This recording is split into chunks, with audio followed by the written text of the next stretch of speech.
Nah, kedua ini adalah valuasi obligasi.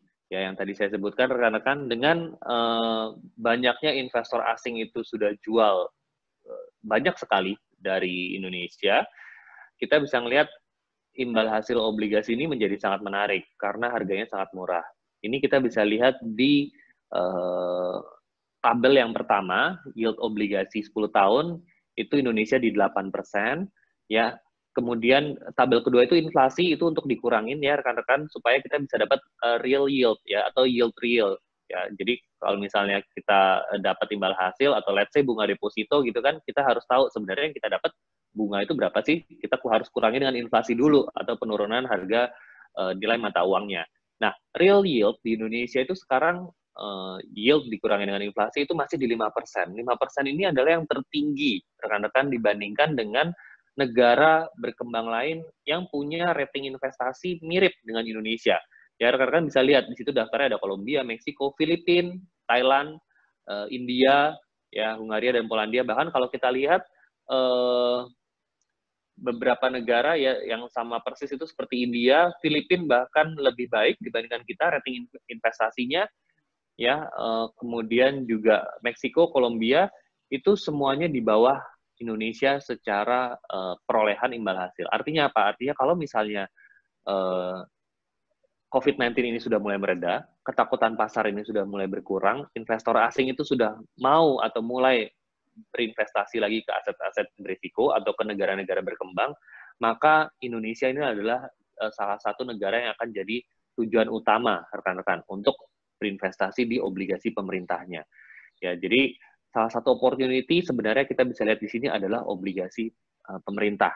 Ya, obligasi pemerintah itu mungkin kalau rekan-rekan tahu ada ORI, ada Sukuk gitu ya. Tapi itu kan yang jangka pendek ya. Sementara yang jangka panjang itu juga banyak ya, FR yang jangka waktunya 10 tahun, 15 tahun, 20 tahun gitu ya. Itu juga bisa dimanfaatkan karena saat ini harganya sudah sangat murah. Dan yang kalau yang namanya obligasi itu selain harga, kita juga bisa dapat kupon yang rutin ya, atau fix setiap bulan atau setiap 6 bulan sekali. Oke, next-nya, ya ini masih di obligasi. Kita juga ini sebenarnya sama, menunjukkan bahwa secara valuasi kita masih sangat menarik.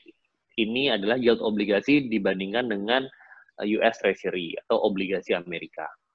Ya, Indonesia masih yang paling tinggi. Kenapa kita bandingkan dengan Amerika? Karena obligasi Amerika itu bisa dikatakan adalah aset yang paling aman di seluruh dunia. Karena Amerika itu kan negara yang punya rating investasi paling tinggi, rekan-rekan, dibandingkan semua negara di dunia. Sehingga biasanya kita menjadi tolak ukur atau kita bandingkan. Dan dibandingkan dengan Amerika, Indonesia itu masih sangat-sangat menarik atau spread-nya sangat besar. Oke, itu dari obligasi. Kemudian kita lanjut ke next slide. Ya, ini semakin menarik ya, rekan-rekan. Kita masuk ke saham. Ya, memang di Permata ini kita tidak jual saham langsung, yang kita jual itu adalah reksadana saham. Jadi kita bisa kasih gambaran secara overview atau secara general apa yang terjadi saat ini di pasar saham kita.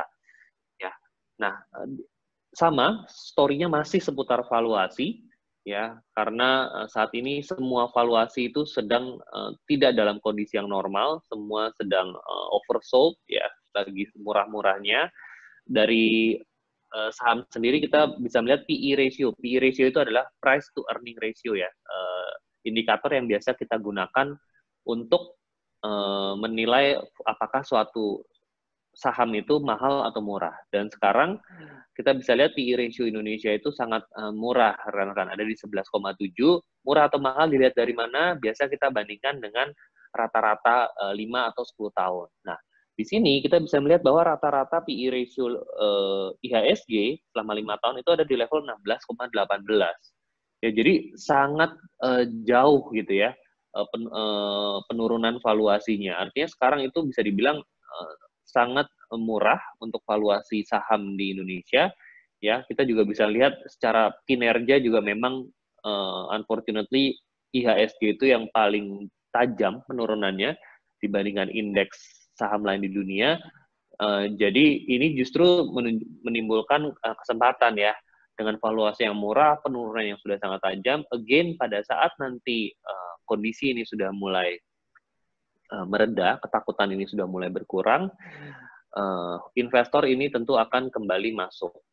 Dan kalau kondisinya seperti sekarang, di mana penurunannya itu tajam ya rekan-rekan, kita bisa lihat di grafik yang tadi, bahwa rebound-nya atau mantulnya gitu ya, setelah turun cukup dalam, itu juga mantulnya cukup tajam, ya, V-shape gitu ya. Dan ini yang kita tunggu sebenarnya, yang kemungkinan masih akan belum terjadi. Oke, next. Nah, saya tadi beberapa kali sempat mention gitu ya, mengenai market fear, ketakutan pasar, dan sebagainya gitu kan. Mungkin rekan-rekan bertanya-tanya sekarang, oke, Johan, kalau misalnya kita nunggu ketakutan pasar itu mulai reda, kapan gitu kan? Nah, ada yang namanya fear and greed indicator. Jadi indikator untuk mengukur ketakutan atau keserakahan pasar gitu ya. Nah, di sini ini adalah grafik IHSG, dan yang mau saya share itu adalah di sebelah kanan gitu ya. Bentar, bisa nggak ya saya coret-coret ini? Nah, coba. Nah, ini ya, yang saya lingkarin kuning ya, yang nah, ini ada histogram merah dan hijau, itu adalah fear and greed indicator, rekan-rekan. Dimana kalau misalnya histogramnya merah dan cukup dalam ke bawah, artinya market itu sedang dalam ketakutan yang luar biasa. Sementara kita bisa lihat saat ini, di mana histogram ini sudah nggak merah lagi, tapi sudah mulai hijau, dan ini menunjukkan ada sedikit optimisme di pasar. Volatilitas itu sudah mulai berkurang, ketakutan ini sudah mulai berkurang gitu ya. Disebabkan ya tadi karena beberapa berita positif. Contohnya berkurangnya angka kematian di Amerika, kemudian stimulus-stimulus yang diberikan oleh Bank Indonesia, pemerintah Indonesia, ya, dan juga pemerintah di seluruh negara di dunia ini juga menimbulkan sentimen positif.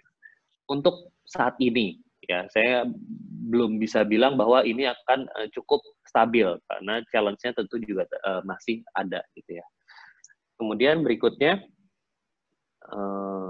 ya, ini di slide berikutnya. Ya, ini ya. Ya, ini sebenarnya, wah, coret-coretannya kok masih, coba saya hapus. Nggak bisa ya. Masih coret-coret. Nggak apa-apa ya. Oke, jadi ini sebenarnya menunjukkan bahwa kondisi saat ini itu kalau kita lihat dari kacamata pasar modal, sangat jarang terjadi ya rekan-rekan, di mana PE ratio sudah extremely low, ya, valuasi itu sudah sangat murah, kemudian penurunan itu lebih dari 20% dalam satu periode waktu, itu jarang sekali terjadi. Kalau kita lihat dari 10 tahun terakhir, itu hanya 4 peristiwa, ya. Kalau rekan-rekan ingat dulu ada Greece credit crunch, itu apa? Krisis utang di Yunani gitu ya, kemudian taper tantrum, the Fed ya mulai mengurangi stimulus, kemudian trade war yang paling baru ya, dan sekarang ini adalah COVID-19. Dan rekan-rekan juga bisa melihat di grafiknya itu bahwa pada setiap kali penurunan yang signifikan itu juga akan diikuti dengan kenaikan yang sangat pesat juga, yang sangat tajam ya, V-shape tadi. Nah, ini yang sebenarnya kita mau manfaatkan ya. Oke, berikutnya. Oke, di slide berikut next. Itu ada next, ada fear and greed indicator yang dilaporkan dari CNN. Ya, CNN punya fear and greed index sendiri, di mana fear and greed index ini terdiri dari beberapa indikator ya, yang